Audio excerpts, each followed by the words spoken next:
Hello दोस्तों, नमस्कार। मैं प्रशांत पटेल कल्याणी आईएएस एकेडमी में आप सभी का हार्दिक स्वागत करता हूं। दोस्तों, हम लोग इस लेक्चर सीरीज़ के अंतर्गत और इस लेक्चर के अंतर्गत एक ऐसे दार्शनिक का अध्ययन करेंगे, एक ऐसे आधुनिक दार्शनिक का अध्ययन करेंगे जो कवि और साहित्यकार होने के साथ साथ दार्शनिक थे। अर्थात वह दार्शनिक तो थे, इसके साथ साथ कवि भी थे और साहित्यकार भी थे। उन्होंने भारतीय राष्ट्रीय गान की रचना की जो जनगण मन के नाम से जाना जाता है, और इसके साथ साथ ही अमर सोनार बांग्ला की रचना की जो कि बांग्लादेश का राष्ट्रीय गान आगे चलकर बना। ऐसे साहित्यकार, कवि और दार्शनिक हैं रविंद्रनाथ टैगोर। समझते हैं रविंद्रनाथ टैगोर के विषय में कि आखिर इनकी उपलब्धियां क्या क्या हैं। सबसे पहली बात तो ये क्या थे, तो यह कवि, साहित्यकार और क्या थे, दार्शनिक थे। अगली बात करें तो इन्होंने भारतीय राष्ट्रीय गान जिसे जनगण मन कहते हैं और बांग्लादेश का राष्ट्रीय गान जिसे अमर सोनार बांग्ला के नाम से जाना जाता है उसकी रचना की। आगे बात करें तो यह पहले ऐसे भारतीय थे जिसे नोबेल का साहित्य के क्षेत्र में नोबेल पुरस्कार मिला था। बात आती है कि नोबेल पुरस्कार किस साहित्य के लिए मिला और कब मिला, तो इन्हें गीतांजलि की रचना के लिए क्या मिला था, नोबेल पुरस्कार मिला था, और वह मिला था 1913 ईस्वी में। कब मिला था, 1913 ईस्वी में मिला था, और रचना क्या थी, गीतांजलि थी। तो यह प्रश्न पूछा जाता है कि कौन सी रचना के लिए नोबेल पुरस्कार मिला था और कब मिला था। और कभी कभी यह प्रश्न भी पूछ लिया जाता है कि साहित्य का नोबेल पुरस्कार या पहले भारतीय कौन थे जिन्हें नोबेल पुरस्कार दिया गया था। आइए इनकी रचनाओं के विषय में हम देखते हैं कि आखिर इनकी रचनाएं कौन कौन सी थी। तो इनकी प्रमुख रचनाओं में आती हैं गीतांजलि, गीतमाल्या, डाकघर, Gaura, the religion of man तथा काबुली वाला। क्या क्या आती हैं, काबुली वाला। तो ये इनकी रचनाएं हैं। ये रचनाएं भी आपको ध्यान रखना है, क्योंकि मैं प्रारंभ से ही बोलता आ रहा हूं कि कोई भी साहित्यकार जब हम पढ़ते हैं, कोई भी दार्शनिक हम पढ़ते हैं, तो उनकी किताबें आपसे पूछी जाती हैं। तो इनकी महत्वपूर्ण किताबें कौन कौन सी हैं, इनकी महत्वपूर्ण किताबें हैं गीतांजलि, गीतमाल्या, डाकघर, Gaura, the religion of man तथा काबुली वाला। आगे बात करते हैं हम इनके दर्शन की, कि रविंद्रनाथ टैगोर ने अपने दर्शन को किस तरीके से व्यक्त किया और अपने दर्शन में क्या क्या बातें कही। तो इन्होंने अपने दर्शन को 5 भागों में बांटकर समझाने का प्रयास किया। सबसे पहले इनके दर्शन में हम देखते हैं तत्वमीमांसा, और तत्वमीमांसा के अंतर्गत यह है ब्रह्म, जगत और जीव की ही बात करते हैं, उनके संबंध की बात करते हैं। वह बताते हैं कि कौन सर्वोच्च सत्ता में है और किसकी कौन अभिव्यक्ति है, आत्मा है या नहीं है। आगे वह बात करते हैं शिक्षा दर्शन पर। वह बात करते हैं कि भारत में किस तरीके की शिक्षा होनी चाहिए ताकि भारतीयों को भारतीय होने पर गर्व हो और वह अपने विकास की प्रक्रिया में निरंतर आगे बढ़ते रहें। साथ ही साथ वह मानवतावाद के प्रति अपने दर्शन को प्रस्तुत करते हैं, मानवतावाद पर अपना दर्शन प्रस्तुत करते हैं। इसके बाद वह राष्ट्रवाद और अंतरराष्ट्रवाद की व्याख्या विस्तृत करते हैं और कहते हैं कि राष्ट्रवाद और अंतरराष्ट्रवाद में किस तरीके का संबंध होना चाहिए। और साथ ही साथ वह राजनीतिक एवं सामाजिक विचार प्रस्तुत करते हैं। तो कौन कौन से विचार प्रस्तुत करते हैं वह अपने दर्शन में, तत्वमीमांसा, शिक्षा पर दर्शन, मानवतावाद पर दर्शन, राष्ट्रवाद, अंतरराष्ट्रवाद और राजनीतिक तथा सामाजिक विचार। इन दर्शनों को, इन विचारों को हम एक एक करके समझते हैं। सबसे पहले हम देखते हैं इनकी तत्वमीमांसा, इनके दर्शन को। तो बात करें कि यह किस तरीके के दार्शनिक थे, तो यह कैसे दार्शनिक थे, नव्य वेदांती थे। और नव्य वेदांती कौन कहलाते हैं, जो वेदांत की तर्कपूर्ण वैज्ञानिक आधार पर क्या करते हैं, व्याख्या करते हैं। तो ये क्या थे, नव्य वेदांती थे। और नव्य वेदांती यह कैसे बने या इनके चिंतन या दर्शन का मूल स्रोत क्या था, तो इनके चिंतन या दर्शन का मूल स्रोत था उपनिषदों पर आधारित। उपनिषदों के चिंतन और मनन से इनका क्या बना, दर्शन बना। इसी पर इनका दर्शन आधारित था। आगे बात करें हम कि यह क्या मानते थे, तो यह अद्वैतवादी और ब्रह्मवादी को तो मानते थे।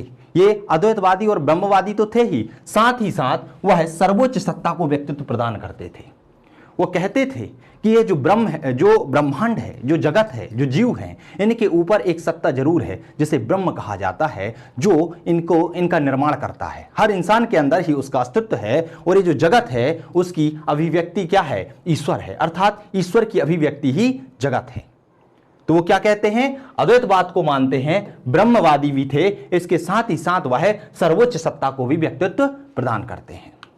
वह एक दफा तो मानते हैं कि जो सत्य है वो सूक्ष्म है, और दूसरी तरफ कहते हैं कि सत्य जो स्थूल है और उपास्य है। अर्थात एक तरफ तो सत्य की सत्ता को कम मानते हैं, और एक तरफ दूसरी तरफ वो बात करते हैं कभी कभी कि सत्य जो है वो अनंत है, वो चराचर है, वो स्थूल है, वो उपास्य है। बात करें इनके आगे के विचार की तो वह कहते हैं प्रकृति में अनंत की सत्ता है, अर्थात एक प्रकृति है, इसमें एक ऐसी सत्ता है जिसका कोई अंत नहीं है, वह अनंत है। अर्थात प्रकृति में अनंत की सत्ता है, और उन्हें वह जीव जगत तथा विश्व की बाह्य विविधता के मध्य एक सत्ता देखते हैं। वह क्या देखते हैं, वह इस ब्रह्मांड में, इस जगत में विविधता देखते हैं, और विविधता में भी एकता की बात करते हैं। कहते हैं कि ये जो जगत है, जगत में बहुत सारी भिन्नताएं हैं, लेकिन इस भिन्नता को एक करने के लिए एक सत्ता है, और वह सत्ता है परम सत्ता। क्या है, वह सत्ता है परम सत्ता, और सत्ता को ब्रह्म की सत्ता बोलते हैं। इसलिए वह मानव मात्र में एकता की बात करते हैं। वह कहते हैं कि मानव को एक होकर रहना चाहिए, क्योंकि प्रत्येक मानव में उस ब्रह्म का ही अंश विद्यमान है, और जो जगत है वो ब्रह्म की ही लीलामय अभिव्यक्ति है। आगे वह कहते हैं कि जो ईश्वर है वो क्या है, पूर्णता और अनंत का आदर्श है। जो ईश्वर है वो पूर्ण है और अनंत का आदर्श है, और जो मनुष्य है, मनुष्य क्या है, उस पूर्णता को प्राप्त करने की शाश्वत प्रक्रिया है। अर्थात वह मनुष्य को एक प्रक्रिया मानते हैं, और पूर्णता और सत्य का आनंद किसे मानते हैं, आदर्श किसे मानते हैं, तो ईश्वर को मानते हैं। कहते हैं कि अंत में कौन बैठा है, ईश्वर बैठा है, और उसे पाने के लिए जो साधन है या शाश्वत प्रक्रिया है वो क्या है, मनुष्य है। इसलिए मानव मात्र से आपको प्रेम करना चाहिए, मानवता को ध्यान में रखकर ही अपने आचरण को बढ़ाना चाहिए, अपना आचरण करना चाहिए। बात करते हैं टैगोर की आगे की बात, तो सबसे महत्वपूर्ण इनके सिद्धांत में बात आती है समन्वयवाद की। अर्थात इनके विचारों की बात करें तो विचारों में यह पाश्च और पूर्व तथा भौतिक और अध्यात्म के समन्वय की बात करते हैं। वह कहते हैं कि ना तो आप अध्यात्म की तरफ जाएंगे तो आपको ब्रह्म की प्राप्ति होगी, और ना ही भौतिकतावाद में विलीन होंगे तो ब्रह्म की प्राप्ति होगी। वह कहते हैं इन दोनों का ही सम्मिश्रण जरूरी है, अर्थात दोनों का ही समन्वय जरूरी है, क्योंकि भौतिकतावाद आपको बाह्य जगत से परिचित कराता है, और अध्यात्मवाद आपको आंतरिक जगत से, अपनी अंतरात्मा से परिचित कराता है। अर्थात दोनों का ही समन्वय जरूरी है। इसके साथ ही साथ वो कहते हैं कि पूर्व और पश्चिम के मध्य समन्वय होना चाहिए, अर्थात जो एशिया के देश हैं, जो हमारा भारत है, इसके साथ साथ जो यूरोपीय कंट्री हैं, जो यूरोपीय देश हैं, उन दोनों की सभ्यताओं का समन्वय होना चाहिए। क्योंकि हर देश की सभ्यता अलग अलग होती है, हर देश की सभ्यता में कुछ ना कुछ विशेषताएं होती हैं, और जब हम उनसे परिचित होंगे, उनसे मिलेंगे, तभी हम उनके बारे में जानेंगे। वो कहते हैं अपने ज्ञान को बढ़ाने के लिए, अपने आप को, आपका विकास करने के लिए, देश को उच्च स्तर पर ले जाने के लिए पूर्व और पश्चिम का समन्वय जरूरी है, और एक मानव को अपना विकास करने के लिए भौतिक और अध्यात्म का समन्वय जरूरी है। अर्थात देश के विकास के लिए वह क्या कहते हैं, पूर्व पश्चिम का समन्वय जरूरी है, और एक मानव विकास के लिए बोलते हैं कि भौतिकतावाद और अध्यात्मवाद का समन्वय जरूरी है। वह अपनी बातों में उदारता, प्रेम तथा मानवता के प्रति क्या रहते हैं, चिंतनशील रहते हैं, उसके प्रति बातें करते हैं। वो हर बार इंसान से कहते हैं कि आप उदार रहिए, आप अपने अंदर प्रेम की भावना रखिए, और प्रेम की भावना रखकर आप मानवता को बढ़ावा दीजिए, क्योंकि जो ईश्वर है उसका अंश किसमें है, मानवों में है, और यदि आपने मानव को मान लिया, मानव की पूजा कर ली, मानव की आराधना कर ली, तो आपने ईश्वर की आराधना कर ली। इसके साथ ही वह समाज में जो व्याप्त बुराइयां हैं, कुरीतियां हैं और दास्तां हैं, इनमें सुधार करने की बात कहते हैं। वह कहते हैं कि ये बुराइयां, ये कुरीतियां, ये दास्तां मानवता में भिन्नता पैदा करते हैं, मानवता को अवनति की ओर ले जाते हैं, अर्थात यह उसकी उन्नति के मार्ग में सबसे बड़ा अवरोध है। अर्थात वह इसे क्या करते हैं, मिटाने की बात, इसे सुधारने की बात करते हैं। आगे हम देखते हैं रविंद्रनाथ टैगोर के शिक्षा दर्शन के विषय में कि आखिर वह शिक्षा के विषय में क्या बातें कहते हैं। तो रविंद्रनाथ टैगोर शिक्षा को क्या मानते हैं, शिक्षा को व्यक्ति के जीवन का अद्वितीय अनुभव और अनुभव के स्थायी हिस्से के रूप में देखते हैं। वह कहते हैं कि जो शिक्षा है व्यक्ति के स्थायी अनुभव के रूप में है, अर्थात अनुभव के द्वारा जो शिक्षा प्राप्त होती है वही असल में ज्ञान है। अर्थात व्यक्ति की इस तरीके से शिक्षा दी जानी चाहिए जो कि उसके व्यवहारिक जीवन में काम आ सके, व्यवहारिक जीवन से मेल खाती हो। वह कहते हैं कि यह शिक्षा हमें ज्ञान से प्राप्त होती है। किससे प्राप्त होती है? ज्ञान से। और ज्ञान किससे प्राप्त होता है? तो प्रेम और कर्म के माध्यम से प्राप्त होता है। किसके माध्यम से प्राप्त होता है? प्रेम और कर्म के माध्यम से प्राप्त होता है। वह कहते हैं अपनी भावना में आप प्रेम रखिए और कर्म करते जाइए। जब आप अच्छे कर्म करेंगे, प्रेम की अनुभूति के साथ करेंगे, तो आपको ज्ञान की प्राप्ति होगी और ज्ञान से ही आपको आगे शिक्षा मिलेगी। और जब आपको शिक्षा मिलेगी तो आपकी आंतरिक और बाह्य दोनों रूपों से क्या होगी? उन्नति होगी। और जब आपकी उन्नति होगी तो आपके साथ साथ देश की भी उन्नति होगी। वह टैगोर अपने दर्शन में 3 सिद्धांतों को प्रस्तुत करते हैं। वो बोलते हैं कि ज्ञान की प्राप्ति के लिए 3 दर्शन या 3 सिद्धांत अति जरूरी हैं। वो बोलते हैं सबसे पहले मानव में स्वतंत्रता होनी चाहिए। स्वतंत्रता दोनों प्रकार की होनी चाहिए, आंतरिक स्वतंत्रता और बाह्य स्वतंत्रता। आंतरिक स्वतंत्रता के अंतर्गत क्या होता है कि जितने भी द्वेष, कलह और जो भी कुंठा भरी भावनाएं होती हैं उनसे अपने अंतर आत्मा को स्वतंत्र कर दीजिए, उनसे आप दूर हो जाइए, तो वो आंतरिक स्वतंत्रता कहलाती है। अर्थात आप में विचारों की कैसी आए? नवीनता आए, विचारों की स्वतंत्रता आए, तो वह आंतरिक स्वतंत्रता होती है। बाह्य स्वतंत्रता में कहते हैं कि व्यक्ति को अपने निर्णय लेने के लिए भी क्या रहना चाहिए? स्वतंत्र रहनी चाहिए। किसी की जोर जबरदस्ती आपके ऊपर नहीं होनी चाहिए। आप स्वशासन को ग्रहण करें, आप अपना शासन स्वयं अपने तरीके से चलाएं, तो स्वतंत्रता। वो कहते हैं कि जब आप आंतरिक और बाह्य तरीके से स्वतंत्र रहेंगे तो आप में सृजनात्मक अभिव्यक्ति, स्व अभिव्यक्ति की भावना जन्म लेगी। सृजनात्मक स्व अभिव्यक्ति क्या होती है? अर्थात आपके अंदर नवीन विचारों का जन्म होगा। आप नवीन विचारों को सोच सकते हैं। आप नवीन विचारों के द्वारा अपना और अपने देश का भविष्य निर्धारण कर सकते हैं, अपने देश को उन्नति के पथ पर ले जा सकते हैं। तो इसके लिए, सृजनात्मक स्व अभिव्यक्ति के लिए सबसे पहले किसकी जरूरत है? स्वतंत्रता की जरूरत है। जब आप स्वतंत्र होंगे तो आप में सोचने समझने की क्षमता जन्म लेगी, और सोचने समझने की जब क्षमता जन्म लेगी तो आपके मन में नवीन नवीन विचार आएंगे, नवीन नवीन अभिव्यक्तियां आएंगी। वो बोलते हैं जब आप में सृजनात्मक और स्व अभिव्यक्ति की भावना आ जाती है तो आप प्रकृति और इंसानों के साथ सहभागिता रखते हैं, सक्रिय सहभागी हो जाते हैं। आप प्रकृति को समझने लगते हैं, आप प्रकृति को प्रत्यक्ष रूप से समझने लगते हैं। और जब किसी चीज को आप प्रत्यक्ष रूप से समझने लगते हैं तो उसके प्रति आपके अंदर प्रेम की भावना, करुणा की भावना जन्म लेती है। आप उसको साथ साथ लेकर आगे बढ़ने की बात करते हैं। तो वो बोलते हैं कि शिक्षा के लिए या अपने ज्ञान के विकास के लिए सबसे जरूरी क्या है? स्वतंत्रता, सृजनात्मक स्वाभिव्यक्ति और प्रकृति तथा इंसानों के साथ सक्रिय सहभागिता। वह कहते हैं, उनका कहना है कि स्वतंत्रता की उपस्थिति में ही शिक्षा का औचित्य है और उसका अर्थ, सही अर्थ निकलता है। यदि स्वतंत्रता नहीं होगी तो आपकी शिक्षा का कोई औचित्य नहीं है, उसका कोई अर्थ नहीं निकलता है। वह आधुनिक शिक्षा पद्धति पर कटाक्ष करते हैं और वह आधुनिक शिक्षा पद्धति को कहते हैं कि यह फैक्ट्री, यह जो आधुनिक शिक्षा पद्धति है वह एक रंगहीन फैक्ट्री के समान है। कैसी है? रंगहीन फैक्ट्री के समान है, बनावटी है, वास्तविक दुनिया के संदर्भ से कटी हुई है। अर्थात इसमें सिर्फ आपको किताबी ज्ञान दिया जाता है, जो वास्तविक जीवन के अनुभव हैं वह इसमें समाहित नहीं होते हैं।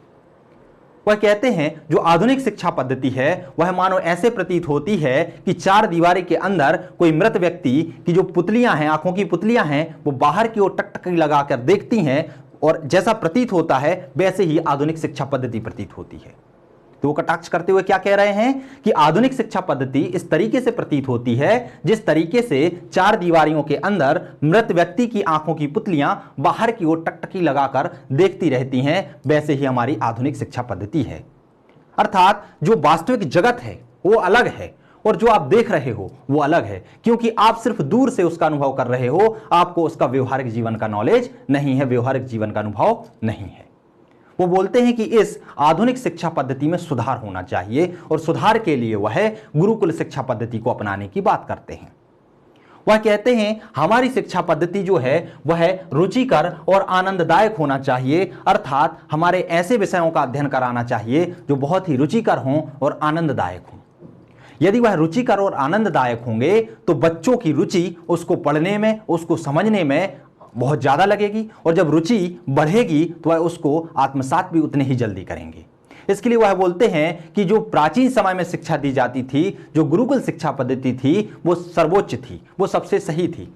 बोलते हैं शिक्षा पद्धति इस तरीके की ही होना चाहिए जहां पर शिक्षक और छात्र साथ साथ रहें, साथ साथ खाएं और साथ साथ अध्ययन प्रक्रिया का समापन करें। अर्थात यदि आप अनुशासन के आधार पर रहकर, गुरुकुल में रहकर शिक्षा प्रदान करते हैं तो आप व्यवहारिक जीवन का अनुभव अच्छे तरीके से प्राप्त कर पाएंगे और आपकी जो शिक्षा है वो व्यवहारिक शिक्षा से मेल खाने लगेगी। वो बोलते हैं कि जो शिक्षा है अंग्रेजी माध्यम में ना देकर किस में देना चाहिए, मातृभाषा में देना चाहिए। वो बोलते हैं कि अंग्रेजी माध्यम में जो बच्चे होते हैं वो उतना स्वीकार नहीं कर पाते उसको, लेकिन जो मातृभाषा होती है उसे माता से प्रदान होती है, उसमें उसको कोई भी अभिव्यक्ति है उसमें वो स्व अभिव्यक्ति कर सकता है, उसके विषय में बहुत अच्छे से सोच सकता है, उसको बहुत जल्दी ग्रहण कर सकता है। इसलिए शिक्षा किस माध्यम में दी जानी चाहिए, मातृभाषा में दी जानी चाहिए। आगे वो कहते हैं कि शिक्षा में वास्तविक जीवन के बीच सामंजस्य होना चाहिए, अर्थात शिक्षा और जो वास्तविक जीवन है उसमें सामंजस्य होना चाहिए। शिक्षा इस तरीके से होना चाहिए जिसमें वास्तविक जीवन के अनुभव क्या हों, समाहित हों। अर्थात शिक्षा और वास्तविक जीवन में क्या होना चाहिए, समन्वय होना चाहिए। वह कहते हैं कि सृजनात्मक स्व अभिव्यक्ति के प्रमुख परोपकार से जिस आधुनिक शिक्षा में बहुत अधिक महत्व दिया है, अर्थात इन्होंने सृजनात्मक स्व अभिव्यक्ति के प्रमुख परोपकार से किसे दिया है, आधुनिक शिक्षा को महत्व दिया है। वह कहते हैं कि आधुनिक शिक्षा में सृजनात्मक स्व अभिव्यक्ति होना चाहिए, उसके आधार पर ही व्यक्ति नवीन नए नए विचारों को अपने मन में ला सकता है। तो ये क्या था, उनका शिक्षा संबंधी विचार था। आइए हम समझते हैं रविन्द्रनाथ टैगोर का मानवतावाद दर्शन कि आखिर वह मानवतावाद के विषय में क्या कहते हैं। यदि हम बात करें मानवतावादी विचार में तो वह मानवतावाद और प्रकृतिवाद के प्रति गहन विश्वास रखते थे। वह कहते थे कि प्रकृति के प्रति हमें सही आस्था रखनी चाहिए, प्रकृति से हमें प्रत्यक्ष स्पर्श रखना चाहिए, प्रकृति को समझना चाहिए, क्योंकि जब तक आप प्रकृति को नहीं समझेंगे, जब तक आप मानवतावाद को नहीं समझेंगे, जब तक आपको यह पता नहीं होगा कि जो प्रकृति है उसका निर्माण ही ब्रह्म ने किया है, वास्तविक स्वरूप जो ब्रह्म का है वह प्रकृति है, वह जगत है, और जो मानव है उसमें ईश्वर का ही अंश है, ईश्वर से ही उसका निर्माण हुआ है, तब तक आप शिक्षा या ज्ञान की प्राप्ति नहीं कर सकते, आप इस अच्छे समाज का निर्माण नहीं कर सकते। इसलिए वह मानवतावाद और प्रकृतिवाद में क्या करते हैं, गहन विश्वास रखते हैं। वह मूर्त एकांतवाद के प्रबल समर्थन करते हैं। आगे वह कहते हैं कि स्वतंत्रता को अधिक महत्व दिया जाना चाहिए, क्योंकि जब तक व्यक्ति को स्वतंत्रता नहीं मिलेगी तब तक उसमें सृजनात्मक स्व अभिव्यक्ति की कल्पना नहीं आएगी, और जब तक सृजनात्मक स्व अभिव्यक्ति की कल्पना नहीं आएगी तो वह अपना विकास और अपने समाज का विकास सही तरीके से नहीं कर पाएगा। आगे वह बात करते हैं कि मानव सेवा ही ईश्वर सेवा है। वो बोलते हैं, मानवता को इतना आगे बढ़ा के बताते हैं, वह बोलते हैं यदि आपने मानव की सेवा कर ली तो आपने ईश्वर की सेवा कर ली, क्योंकि ईश्वर का ही अंश किस में है, मानव में है। इसलिए वो कहते हैं कि मानव सेवा ही ईश्वर सेवा है, अर्थात मानव ईश्वर से पृथक नहीं है, संसार ईश्वर की कृति नहीं है वरन ईश्वर का स्वरूप है। यहां पर वह अपनी पूरी तत्व मीमांसा को स्पष्ट करते हुए कहते हैं कि जो मानव है वही ईश्वर है, और यदि आपने मानव की सेवा कर ली तो आपने ईश्वर की सेवा कर ली, और जो जगत है वह उसकी अभिव्यक्ति नहीं है, वह उसी का स्वरूप है, वह ईश्वर का ही स्वरूप है। अर्थात आपको इस तरीके से कार्य करना चाहिए जिससे मानवता और प्रकृतिवाद में क्या हो, उत्थान हो। यदि इन दोनों का उत्थान होगा तो आपका उत्थान होगा और आप ब्रह्म के बहुत करीब पहुंच जाएंगे। वो कहते हैं कि प्रकृति को महसूस किए बिना, समझे बिना शिक्षा का सृजन संभव नहीं है। अर्थात यदि आपको शिक्षा को बढ़ाना है, शिक्षा का सृजन करना है, तो सबसे पहले आपको प्रकृति में रहना होगा, प्रकृति को महसूस करना होगा, और इसी को वो क्या कहते हैं, प्रकृतिवाद और मानवतावाद कहते हैं। आगे टैगोर कहते हैं कि संसार में वही महान हुआ है जिसने क्या क्या किया है, आत्मत्याग किया है तथा समाज सेवा की है। टैगोर कहते हैं अभी तक आप पूरे इतिहास को उठाकर देख लीजिए, वही व्यक्ति महान हुआ है जिसने आत्मत्याग किया है और समाज सेवा की है। अर्थात मानवता से प्रेम करना चाहिए, क्योंकि जो मानव है वह ईश्वर से पृथक नहीं है। और आपका प्रथम कर्तव्य क्या होना चाहिए? मानव की सेवा होनी चाहिए। तो इनके मूल स्रोत में क्या है? मानव है। मानव को ही वह साध्य मानते हैं और कहते हैं कि मानव नैसर्गिक है। और इस ब्रह्मांड में, इस जगत में बहुत सारी भिन्नताएं हैं और इस भिन्नताओं के बीच एकता है। अर्थात मानवों में एकता का प्रश्न, एकता को समाहित किए हुए हैं, एकता को बढ़ाना चाहिए। मानव सेवा में ही ईश्वर सेवा है। वो कहते हैं कि एकता वही है जो नैसर्गिक भिन्नता से अनुप्रमाणित और परिपूर्ण है। अर्थात जिसमें नैसर्गिक भिन्नताएं हैं, क्योंकि समाज में भिन्नता नहीं होंगी तो समाज कैसा होगा।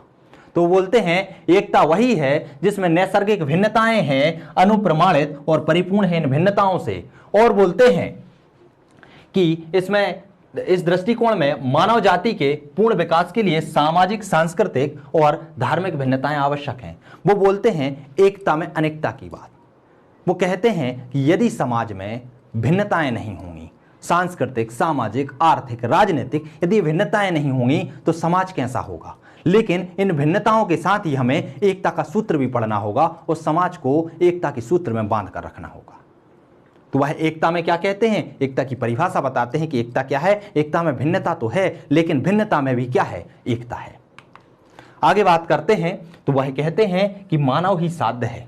क्या है मानव? साध्य है। अर्थात अभी जितने भी विचारकों का हमने अध्ययन किया है वह साध्य किसे मानते हैं? तो कोई आनंद को साध्य मानता है, कोई ब्रह्म को साध्य मानता है, और यहां रविन्द्रनाथ टैगोर मानव को साध्य मानते हैं। किसको मानते हैं? मानव को साध्य मानते हैं। वह कहते हैं ईश्वर के स्थान पर मानव की प्रतिष्ठा आवश्यक है। यदि आपने मानव की सेवा की तो आपने ईश्वर की सेवा कर ली। जब मानव की सेवा करने से ही ईश्वर की सेवा हो रही है तो आप ईश्वर को मुख्य केंद्र बिंदु में ना रखकर किसे रखिए? मानव को केंद्र बिंदु में रखिए। वह कहते हैं मानव वीणा के उस स्वर्ण तंतु के समान है। किसके समान है? स्वर्ण तंतु के समान है, जिसके ना होने पर वीणा का कोई अस्तित्व नहीं रह जाता। अर्थात मानव ही क्या है? प्रमुख है। अर्थात टैगोर के अनुसार सत्य को सुंदरता से बिल्कुल अलग नहीं किया जा सकता है, क्योंकि जो सुंदरता है वही सत्य है और जो सत्य है वही सुंदरता है। इसके आधार पर ही टैगोर ने अपने मानवता संबंधी सिद्धांत को प्रस्तुत किया। आगे हम देखते हैं टैगोर का राष्ट्रवाद और अंतरराष्ट्रवाद, कि टैगोर राष्ट्रवाद और अंतरराष्ट्रवाद के संबंध में क्या विचार प्रस्तुत करते हैं। तो टैगोर कहते हैं कि राष्ट्रवादी होने के साथ साथ हमें अंतरराष्ट्रवादी भी होना चाहिए। हमें राष्ट्रवाद के विषय में सोचने के साथ साथ अंतरराष्ट्रवाद के विषय में भी सोचना चाहिए, और इसी केंद्र बिंदु पर उन्हें राष्ट्रवादी होने के साथ साथ अंतरराष्ट्रवादी भी कहा जाता है। वे कहते हैं कि राष्ट्रवाद में वो है, कौन से राष्ट्रवाद में? संकुचित राष्ट्रवाद में विश्वास नहीं करते। यहां शब्द को ध्यान रखना, संकुचित राष्ट्रवाद। संकुचित राष्ट्रवाद का मतलब होता है कि जो राष्ट्र स्वयं में ही खुश है, अर्थात वैश्वीकरण को बढ़ावा नहीं देता, ना वो आयात करता है ना निर्यात करता है, बस अपनी सोच को, अपनी समझ को, अपने संसाधनों को अपने अंदर ही समेकित करके रखता है, समाहित करके रखता है, उसे कहते हैं संकुचित राष्ट्रवाद। तो ये क्या करते हैं? संकुचित राष्ट्रवाद का विरोध करते हैं, उसमें विश्वास नहीं रखते। उनका प्रबल विश्वास है विश्व भ्रातृत्व की भावना में। वह कहते हैं कि विश्व भ्रातृत्व की भावना को बढ़ना चाहिए। एक देश को संपूर्ण विश्व के साथ भ्रातृत्व एवं प्रेम के साथ संबंध बनाकर रहना चाहिए। अर्थात जो भी संसाधन हमारे यहाँ उपलब्ध हैं, तो यदि किसी देश को उसकी जरूरत है तो उसे वह उपलब्ध कराने चाहिए। अर्थात एक देश के अंदर सिमट कर न रहकर हमें वैश्विक स्तर पर फैल जाना चाहिए, वैश्विक स्तर पर हमारे चिंतन मनन को फैलाना चाहिए। वह कहते हैं कि संकीर्ण राष्ट्रवाद, क्या कहते हैं कि संकीर्ण राष्ट्रवाद किसी भी देश की भलाई के लिए अच्छा नहीं है।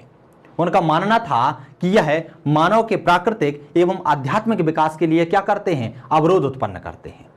संकीर्ण राष्ट्रवाद में ना तो देश का विकास होता है और ना ही वहां निवास करने वाले व्यक्तियों का विकास होता है। इसलिए वह संकीर्ण राष्ट्रवाद का विरोध करते हैं और कहते हैं कि हमें विश्व बंधुत्व की भावनाओं को अपनाना चाहिए, हमें विश्व में प्रेम फैलाना चाहिए। साथ ही साथ टैगोर साम्राज्यवाद से भी घृणा करते हैं। वह कहते हैं कि किसी भी देश को यह अधिकार नहीं है कि वह किसी दूसरे देश पर अधिकार करे। अर्थात किसी देश को अधिकार नहीं है कि वो किसी दूसरे देश पर अधिकार करे, और यदि कोई देश अपने ऊपर अधिकार करने के लिए किसी दूसरे देश को अनुमति देता है तो ये भी गलत है। अर्थात आप अपने साम्राज्य को फैलाइए मत, आप अपने संसाधनों का वितरण कीजिए, आप दूसरे की सहायता कीजिए। अर्थात विश्व बंधुत्व की भावना से आप अपने साम्राज्य को बढ़ाइए, ना कि दूसरे पर कब्जा करने के हिसाब से। इसलिए वह साम्राज्यवाद की से घृणा करते हैं और स्वदेशी पर बल देते हैं। वह बोलते हैं कि आप यदि कोई आपके ऊपर कब्जा करना सोच रहा है तो आप उसके संसाधनों को नकार दीजिए, आप स्वदेशी को अपनाइए। आप स्वदेशी पर बल देंगे तो दूसरा देश आपके ऊपर काबिज नहीं हो पाएगा और आप क्या हैं, स्वतंत्र रहेंगे, आप गणतंत्र रहेंगे। वह कहते हैं राष्ट्रवाद के अर्थ में कि राष्ट्रवाद क्या होता है, वह बताते हैं कि अपनी संस्कृति, सभ्यता, संगीत, कलाओं, साहित्य, क्या क्या, संस्कृति, सभ्यता, संगीत, कलाओं, साहित्य एवं पूर्वजों की गौरवशाली परंपरा के प्रति जो श्रद्धापूर्ण समर्पण की भावना होती है उसे ही क्या कहते हैं, राष्ट्रवाद कहते हैं। कहते हैं कि अपनी गौरवशाली जो परंपरा है उसको अपनाइए, उसको पहचानिए और उसमें उसको अपने अंदर समाहित कर लीजिए, क्योंकि जो आपकी गौरवशाली परंपरा है, जो पूर्वजों ने आपके लिए परंपरा विकसित की है, जो साहित्य विकसित किए हैं, उसमें आप क्या है, आपके भविष्य के लिए स्वर्ण मार्ग दिया गया है, आपके विकास की प्रक्रिया उसमें निहित है। इसलिए वह क्या कहते हैं कि राष्ट्रवाद का अर्थ क्या है, अपने पूर्वजों द्वारा दी गई विरासत का सम्मान करना, उसे स्वीकार करना। आगे वह ऐसे राष्ट्रों की निंदा करते हैं और अवहेलना करते हैं जिसमें क्या क्या है, धार्मिक उन्माद है, जिसमें चोरी चकारी है, सांप्रदायिकता है, संकीर्णता है। ऐसे राष्ट्रों को वह क्या बोलते हैं, उनको नकारते हैं, बोलते हैं ऐसे राष्ट्रों का विकास कभी नहीं हो सकता है। वह अपने मार्ग को ही अवरुद्ध कर लेते हैं, वह अपने विकास के साथ साथ अपने मानव के विकास के मार्ग को अवरुद्ध कर लेते हैं, क्योंकि वह विकास की प्रक्रिया को ही नहीं समझ पाते। वह तो घृणावाद में, उन्माद में, संकीर्णता में, सांप्रदायिकता में ही फंसे रहते हैं और अवनमन की प्रक्रिया में लगे रहते हैं। इसके साथ वह अंतरराष्ट्र में कहते हैं कि विश्व बंधुत्व की भावना को बढ़ाना चाहिए। अंतरराष्ट्रवाद में क्या कहते हैं, विश्व बंधुत्व की भावना को बढ़ाना चाहिए। विश्व बंधुत्व की भावना से ही अंतरराष्ट्रवाद में मानवता फैलती है। अंतरराष्ट्रवाद में क्या फैलती है, मानवता फैलती है। उनके अनुसार पाश्चात्य एवं प्राच्य सभ्यताओं का क्या होना चाहिए, मिश्रण होना चाहिए। वो कहते हैं कि पश्चिम के देश और पूर्व के देशों में समन्वय होना चाहिए, और जब दोनों देशों में समन्वय होगा तो दोनों दुनिया के देश एक दूसरे की संस्कृति को समझेंगे, एक दूसरे को पहचानेंगे, एक दूसरे को जानने का उन्हें अवसर मिलेगा। इससे ही विश्व बंधुत्व और प्रेम की भावना का विकास होगा। वह विश्व एकता, विश्व शांति और विश्व सरकार की स्थापना की बात करते हैं। वह कहते हैं कि विश्व में एकता होनी चाहिए, सभी देशों में एकता होनी चाहिए, विश्व में शांति होना चाहिए, युद्ध का वातावरण नहीं होना चाहिए, और विश्व में एक सरकार होना चाहिए, एक विश्व लेवल की सरकार होना चाहिए जो सभी पर सही तरीके से नियंत्रण रखे। वह इसी आदर्श संकल्पना को साकार करने के लिए विश्व भारती की स्थापना करते हैं। उन्होंने एक संस्था की स्थापना की थी जिसे कहते हैं विश्व भारती, और उनका मूल उद्देश्य क्या था, विश्व बंधुत्व की भावना को साकार करना। अर्थात यदि निष्कर्षतः हम इनके सिद्धांत की बात करें तो वह मानवता के पुजारी थे। वह भावनात्मक तौर पर तो भारतीय थे, लेकिन संवेदना के स्तर पर क्या थे, अंतरराष्ट्रवादी थे। भावनाएं तो उनकी स्वदेशी में थी, अपने देश की संस्कृति में थी, लेकिन यदि संवेदना की बात करें तो वह संवेदना के स्तर पर बोलते थे कि देश को अंतरराष्ट्र में विलीन हो जाना चाहिए, पूरे विश्व में विश्व बंधुत्व की भावना का विकास होना चाहिए, एक ऐसी सरकार का निर्माण करना चाहिए जो सभी देशों पर नियंत्रण रखे, जिससे युद्ध का वातावरण न फैले, जिससे शांति और प्रेम की भावना पूरे विश्व में समाहित हो जाए। देखते हैं हम टैगोर का राजनीतिक एवं सामाजिक विचार कि आखिर रविंद्रनाथ टैगोर राजनीति के विषय में और समाज के विषय में अपने क्या विचार प्रस्तुत करते हैं। तो रविंद्रनाथ टैगोर व्यक्ति के सम्मान और उसकी स्वतंत्रता में आस्था रखते हैं। वह कहते हैं कि हर व्यक्ति को सम्मान पाने का अधिकार है, किसी भी व्यक्ति को गुलामी का या द्वेष नहीं रखना चाहिए या किसी व्यक्ति को गुलाम नहीं बनाना चाहिए। वो बोलते हैं हर व्यक्ति को सम्मान की नज़रों से देखना चाहिए, उसे दया की भाव से नहीं देखना चाहिए। अर्थात हर व्यक्ति को स्वतंत्रता भी मिलनी चाहिए। क्या बोलते हैं, हर व्यक्ति में सम्मान और स्वतंत्रता दोनों ही समाहित होनी चाहिए। वे धर्म, भाषा, लिंग के आधार पर भेदभाव को स्वीकार नहीं करते। वह कहते हैं कि एक देश के अंदर यदि हम मानव में लिंग, भाषा, धर्म के आधार पर यदि भेदभाव करते हैं तो यह मानवता का धर्म नहीं होगा, यह मानवता के खिलाफ होगा। ईश्वर ने तो सबको एक बनाया है, सबके अंदर ईश्वर का वास है, तो आखिर हम ये भेदभाव क्यों करें? इसलिए वह भेदभाव को अस्वीकार कर व्यक्ति के सम्मान और स्वतंत्रता की बात करते हैं। उनका मानना था कि सहयोग से व्यक्ति एवं राष्ट्र की निर्धनता को समाप्त किया जा सकता है। वह कहते हैं कि कोई व्यक्ति यदि जन्म से निर्धन पैदा होता है, उसके पास कुछ नहीं है, तो हम उसका सहयोग करेंगे तो उसकी निर्धनता को हम समाप्त कर सकते हैं। हम सहयोग के द्वारा रोजगार का निर्माण कर सकते हैं। तो इसलिए हमें सहयोग करना चाहिए और सहयोग के आधार पर हम एक व्यक्ति की गरीबी को दूर कर सकते हैं, और यदि हमने हर व्यक्ति की गरीबी दूर कर ली तो हम राष्ट्र की गरीबी को भी दूर कर सकते हैं। अर्थात एक लाइन में वो कहते हैं कि सहयोग के द्वारा हम क्या कर सकते हैं? व्यक्ति एवं राष्ट्र की निर्धनता को समाप्त कर सकते हैं। वे पराधीनता की बेड़ी को काटना चाहते थे। वो कहते हैं कि कोई भी देश किसी देश को गुलाम ना बनाए। उनका कथन था कि देश को यदि आर्थिक और सामाजिक दृष्टि से स्वावलंबी बना दिया जाए, किस-किससे? आर्थिक एवं सामाजिक दृष्टि से स्वावलंबी बना दिया जाए तो देश क्या हो जाएगा? स्वतंत्र हो जाएगा। और यदि वह स्वतंत्र हो गया तो राजनीतिक स्वतंत्रता तो वह अपने आप ही प्राप्त कर लेगा। यदि उसके पास धन आ गया, यदि उसका समाज जागरूक हो गया, विज्ञान की ओर बढ़ गया, तो जो राजनीतिक स्वतंत्रता है, जो देश निर्माण की स्वतंत्रता है, वो तो उसमें स्वतः ही आ जाएगी। इसलिए वो क्या कहते हैं? वह पराधीनता की बेड़ियों को काटते हुए कहते हैं कि व्यक्ति को या देश को आर्थिक एवं सामाजिक दृष्टि से क्या होना चाहिए? स्वतंत्र होना चाहिए। यही इनका मूल आधार है कि यदि आपको सामाजिक और आर्थिक दृष्टि से स्वतंत्र कर दिया जाएगा तो आपको राजनीतिक स्वतंत्रता स्वतः ही प्राप्त हो जाएगी। आप अपने बारे में, अपने देश के विषय में सोचने लगेंगे कि उसके लिए क्या अच्छा है, क्या गलत है, उसकी नीतियों का निर्माण कैसे किया जा सकता है। वह एक समाज सुधार की भांति भी कार्य करते हैं, एक समाज सुधारक भी इनको माना जाता है। और यह किससे जुड़े हुए थे? ब्रह्म समाज से जुड़े हुए थे। जब हम राजा राम मोहन राय को पढ़ रहे थे तो उस वक्त मैंने बताया था कि ब्रह्म समाज की जो ब्रिस्टल में जब राजा राम मोहन राय की मृत्यु हो जाती है तो द्वारिकानाथ टैगोर के हाथों में ब्रह्म समाज की बागडोर चली जाती है, और उसके 10 साल बाद किसके हाथों में आ जाती है? रविन्द्रनाथ टैगोर के हाथों में आ जाती है। तो जब वह ब्रह्म समाज से जुड़ते हैं तो सामाजिक उत्थान के विषय रूप में वह बहुत सारी व्यवस्थाओं को नकारते हैं और बहुत सारी नवीन व्यवस्थाओं को स्थापित करने की बात करते हैं। ब्रह्म समाज के मुखिया होने के नाते वह जाति व्यवस्था के साथ साथ अस्पृश्यता, धार्मिक कट्टरता का विरोध करते हैं। किसका? अस्पृश्यता का, धार्मिक कट्टरता का क्या करते हैं? विरोध करते हैं। वह राष्ट्रीय सृजन एवं सामाजिक सुधार में भी गांवों को प्रमुखता स्थान देते हैं।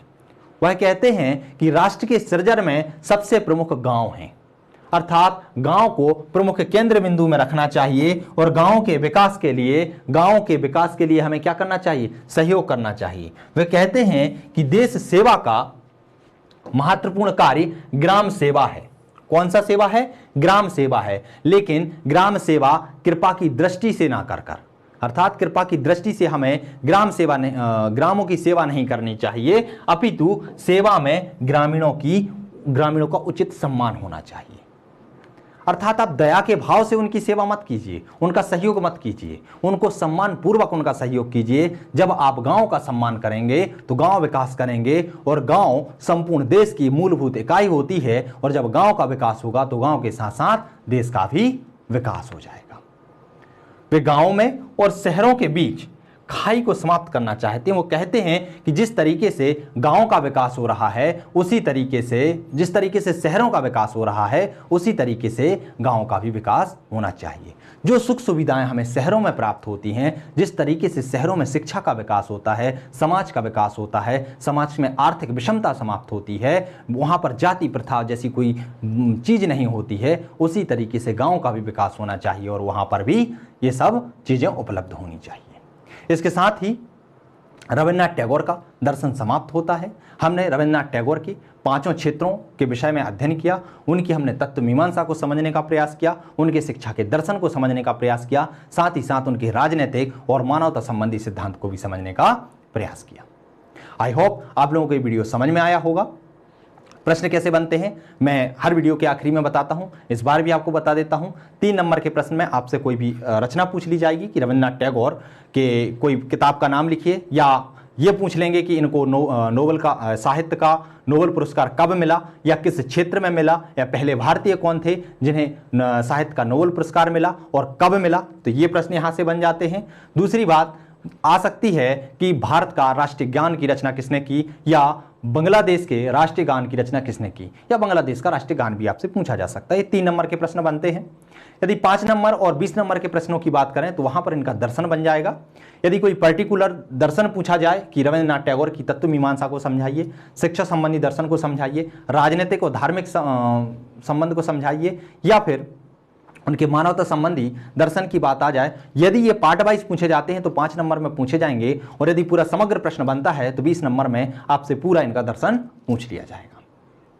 आप लोग इसको अच्छे से तैयार करिए, लिखने की प्रैक्टिस करिए, क्योंकि लिखना बहुत जरूरी है। आप जितना ज़्यादा लिखेंगे उतने अच्छे अंक आप प्राप्त करेंगे, क्योंकि लेखन कौशल ही मुख्य परीक्षा में सिलेक्शन की मुख्य कुंजी है। यदि आप लेखन कौशल को नहीं बढ़ाएंगे तो आप कितना भी पढ़ लेंगे, कितना भी समझ लेंगे, उसका कोई सार नहीं निकलने वाला, क्योंकि परीक्षक आपकी कॉपी को देखकर आपके व्यक्तित्व का परीक्षण करता है, ना कि आपको देखकर, क्योंकि परीक्षक के सामने आपकी कॉपी होती है, ना कि आप। इसलिए लेखन शैली का आप प्रयास करिए, लेखन शैली का, और प्रैक्टिस करिए आप, और इन जो विचारक हैं इनको हर तरीके से लिखने का प्रयास करिए, 3 नंबर में, 5 नंबर में और 20 नंबर में, अर्थात 200 शब्दों में। ठीक है दोस्तों, मिलते हैं हम अगले वीडियो में अगले विचारक के साथ। तब तक के लिए नमस्कार।